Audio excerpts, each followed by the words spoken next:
ഉള്ള പ്രചരണ ജാഥകൾ കണ്ടിട്ടുണ്ട്, റോഡ് ഷോ ആയിക്കോട്ടെ, അതുപോലെ തന്നെ സൈക്കിൾ റാലികളൊക്കെ കണ്ടിട്ടുണ്ട്. അപ്പൊ ഇത് വേറിട്ടൊരു പ്രചരണത്തിനാണ് ഇപ്പോൾ നമ്മൾ സാക്ഷ്യം വഹിച്ചിട്ടുള്ളത്. കോട്ടയത്തെ LDF സ്ഥാനാർത്ഥി അഡ്വക്കേറ്റ് K അനിൽകുമാറാണ് നമ്മോടൊപ്പം ഉള്ളത്. അനിൽകുമാറിന്റെ ഒരു വേറിട്ട പ്രചരണ ജാഥയിലാണ്, ഒരു ബോട്ട് ജാഥയിലാണ് നമ്മളിപ്പോൾ ഉള്ളത്. സാർ നമസ്കാരം. എന്താണ് ഇത്തരത്തിലൊരു വേറിട്ട പ്രചരണ ജാഥയ്ക്ക് മുതിർന്നത്? ഞങ്ങൾ തെളിച്ചെടുത്ത പുഴകളാണിത്. 1650 കിലോമീറ്റർ തോടുകളും പുഴകളും തെളിച്ചെടുത്തു. 5650 ഏക്കർ തരിശുനിലങ്ങളിൽ കൃഷി കൊണ്ടുവന്നു. തൊട്ടടുത്തുള്ള മല്ലിക്കൽ എന്ന് പറഞ്ഞ ഗ്രാമമുണ്ട്, ആമ്പൽ വസന്തം നമ്മുടെ പദ്ധതിയുടെ ഭാഗമായി വന്നതാണ്. ഇതുപോലെ 6 പദ്ധതികളുണ്ട്. അപ്പോൾ ഇപ്പതാ ഏറ്റവും പ്രധാനമായും തൊട്ടടുത്തുള്ള പഴുക്കാനിലക്കായൽ തെളിച്ചാൽ പ്രളയമില്ലാത്ത കോട്ടയുണ്ടാക്കാം. ആ സ്ഥലത്തേക്കുള്ള യാത്രയാണ്.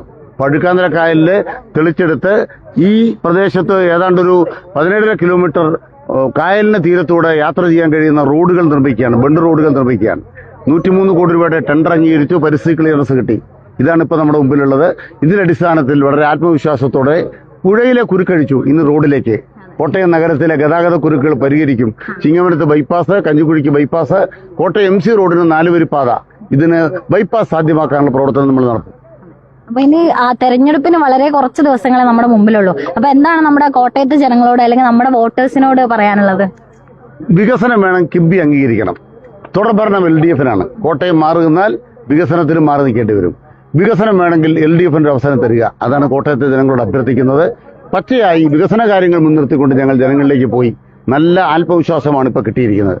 നമ്മുടെ ഒരു ടാഗ് ലൈൻ എന്ന് പറയുന്നത് കേരളം മാറിയിട്ടും കോട്ടയം മാറിയില്ലെന്നാ.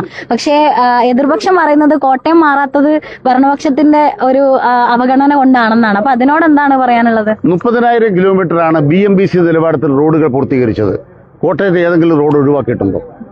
UDFന്റെ ഭരണകാലത്ത് മുടങ്ങിക്കിടന്ന 2 പാലങ്ങൾ, പാലക്കാലങ്കൽ പാലവും അതുപോലെ തന്നെ കോടിമത പാലവും ഇപ്പതാ പൂർത്തീകരിക്കുകയല്ലേ.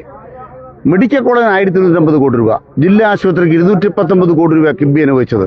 അത് മണ്ണെടുപ്പിന്റെ വീട്ടിൽ തർക്കമുണ്ടാക്കി മുടക്കിയത് MLA അല്ലേ. ഇപ്പൊ അത് വീണ്ടും പണി ആരംഭിച്ചിരിക്കുകയല്ലേ. കുടിവെള്ള പദ്ധതി നാടകത്തിന് 62 കോടി രൂപ, അധിക പണം വേണ്ടി വന്നപ്പോൾ ആ പണവും സർക്കാർ അനുവദിച്ചു. എവിടെയാണ് സർക്കാർ മാറി നിൽക്കുന്നത്? പക്ഷെ കിബിക്കെതിരെ പുറംതിരിഞ്ഞു നിന്നാൽ കോട്ടയത്തിന് വികസിക്കാനാവില്ല.